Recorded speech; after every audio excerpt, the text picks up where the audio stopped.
It's unbelievable. It's been about a year since I did a video called The Making of a $10 Cabinet Door. And when I first made that video, I thought it was going to be 200 views, 300 views. Very small because it was really directed at guys that were just maintenance guys, fixing primarily rental units. And I did not expect that video has done really well. It's got almost 138,000 views. The minutes watched has been 1 year, 111 days. Every minute of every hour of every day since I put that video up, somebody's been watching it. It's been seen in every state in the United States and over 180 countries throughout the world. Very popular. And what I've been getting a lot of requests for is, could I make an arch panel door for you? And here it is. If you look in the description box, you'll see a hot link to my website. And that's going to show you a set of templates, 11 templates from sizes 9 inches to 19 inches. And that doesn't include the sides or the styles of the door.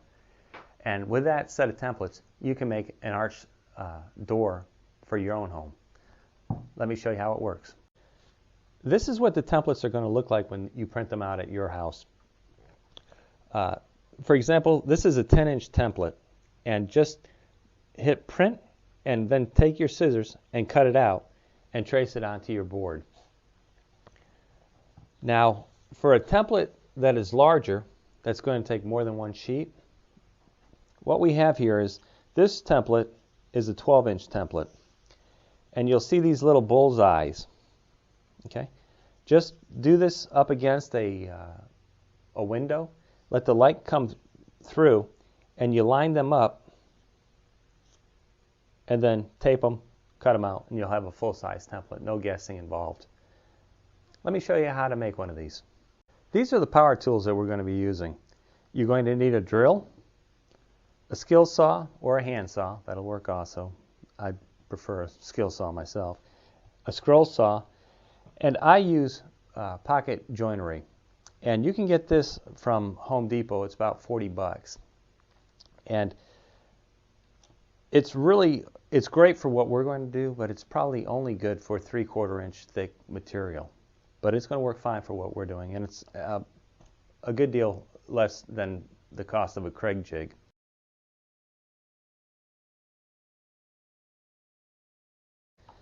All right, let me show you how to make one.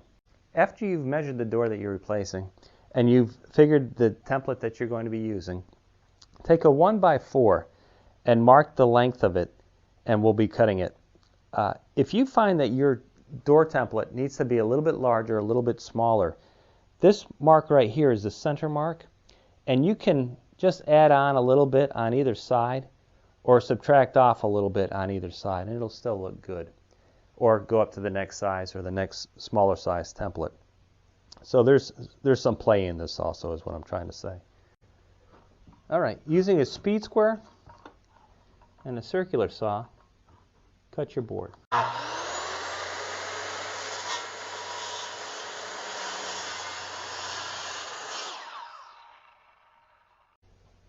Now, taking your template, just put it on there and trace out your arc. Very easy.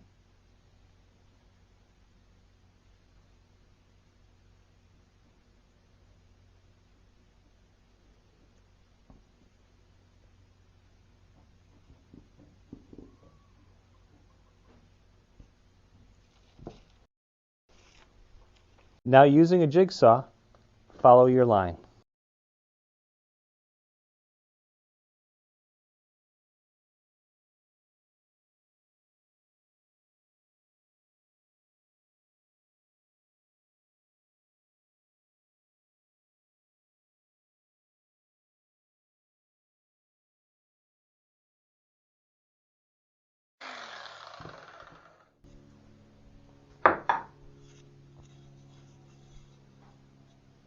We'll clean that up with sandpaper, and that's the arch of your door.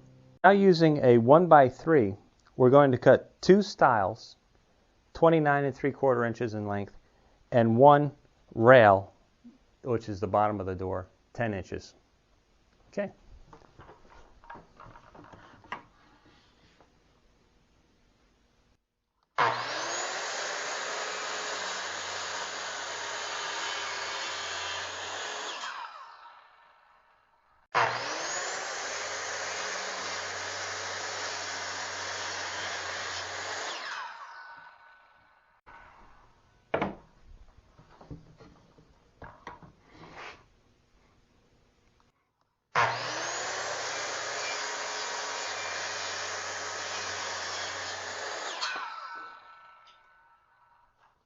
this is what we have so far.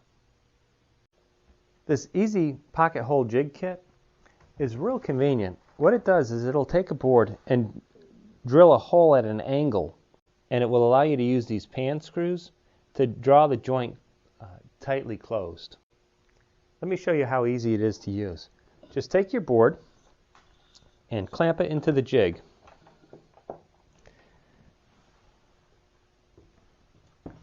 Take your special drill bit, which comes with it,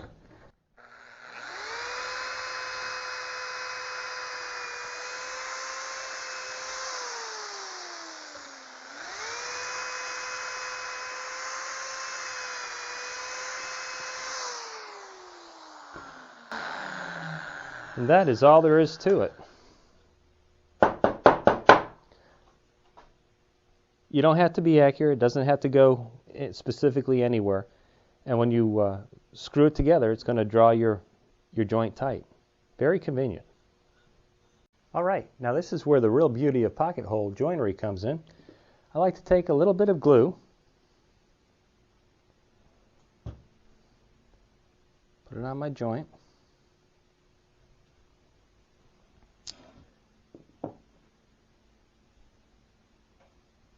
Okay, take my clamp,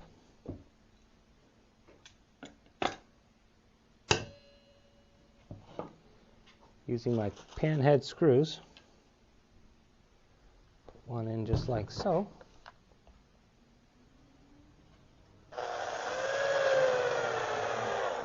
Look how tight that is.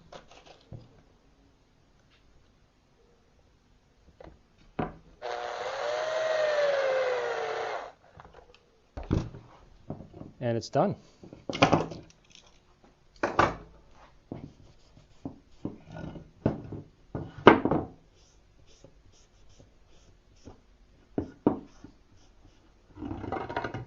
Look how nice that is.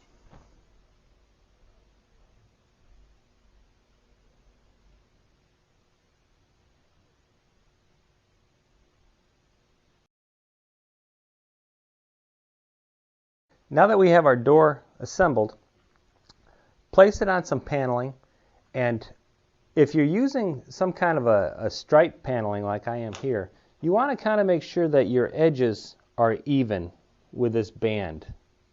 Okay? Once you've got that established, you know, you can play with it, cut it on both sides if you have to, just to get it so that it looks evenly spaced, uniform. Go ahead and trace it out. And then using either a skill saw or a jigsaw, go ahead and cut it out.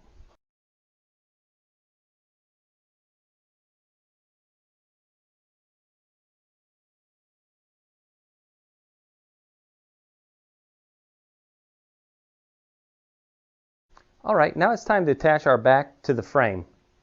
And the way I'm going to do that is with glue and 5/8" brad nails. Simple enough.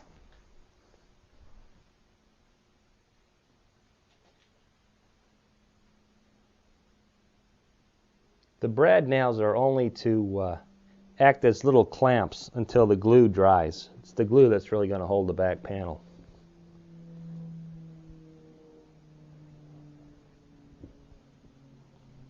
Then I just take a board and I kind of smooth it out a little bit.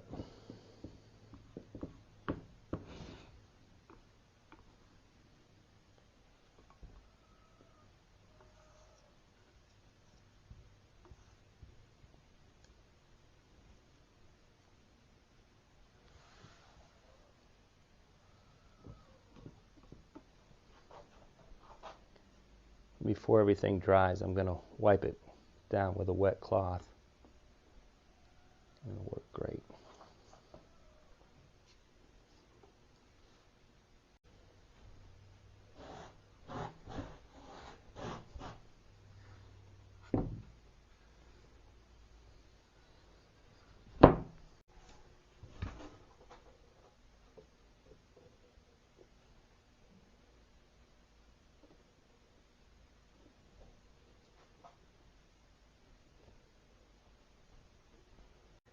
And I just hold it with a pair of needle nose.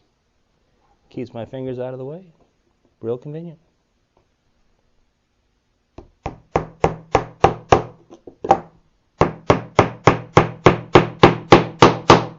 Look at that. No problem.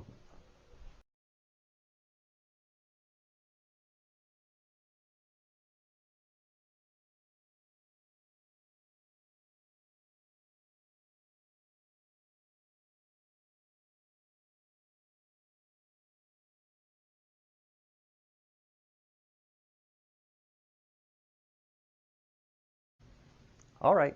If it wasn't easy enough to make that door, it's going to get a whole lot easier here. We're using templates to make these precision holes for our pull knobs and our cup hinges. Very easy to do.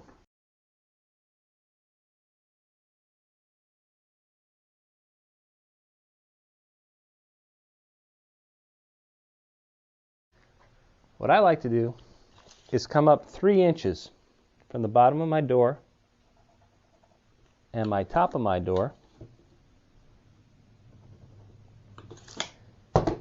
and using this alignment jig, there's a center mark on it. Okay, I just put it like that, right on the center mark, and use my pencil, and that's where I have to drill my holes. You can't get any easier than this. It's quick and very accurate.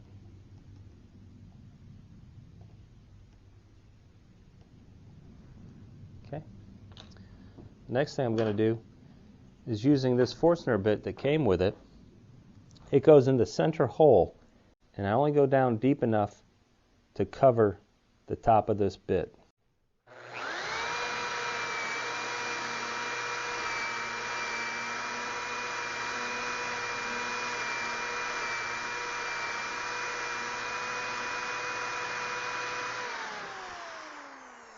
Let's see how we did. Ah, fantastic fit. Fantastic. Look at that. Okay, now just take a small drill bit, and these are for the screws that attach the hinge to it. Don't go real deep, by the way. These are just pilot holes.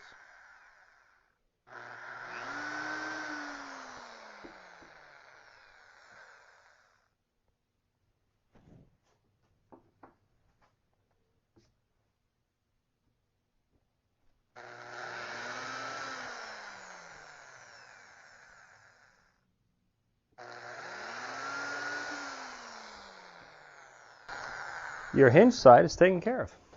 Now, unless I'm trying to match the height of all the other knobs on a door, if I'm just starting from scratch, like I made this door and I'm going to make a bunch for the whole kitchen, I like to use an alignment jig. It's super quick and it makes every hole exactly where it's supposed to be. And it has a bunch of different places that you can put your knobs, okay, and for the different types of knobs. Like I'm going to use a single pull, but you could have the one with a loop or the different types of knobs. And I like to just use the same one, so I marked it out with a little black marker. So I know that that's the hole that I use all the time. Just take your pencil. That's where you're going to drill your hole. And make sure that your hole is large enough to account for the screw that's going to go through it. That's all there is to it.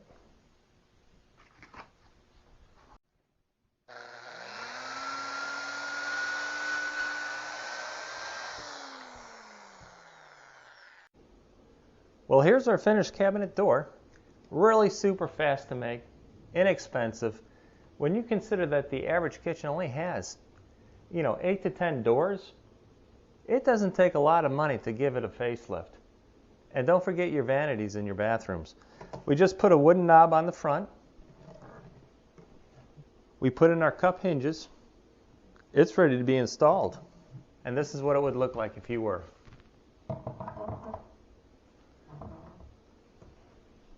Go ahead and give it a try. I think you'll like this one. I'll catch you on the next one.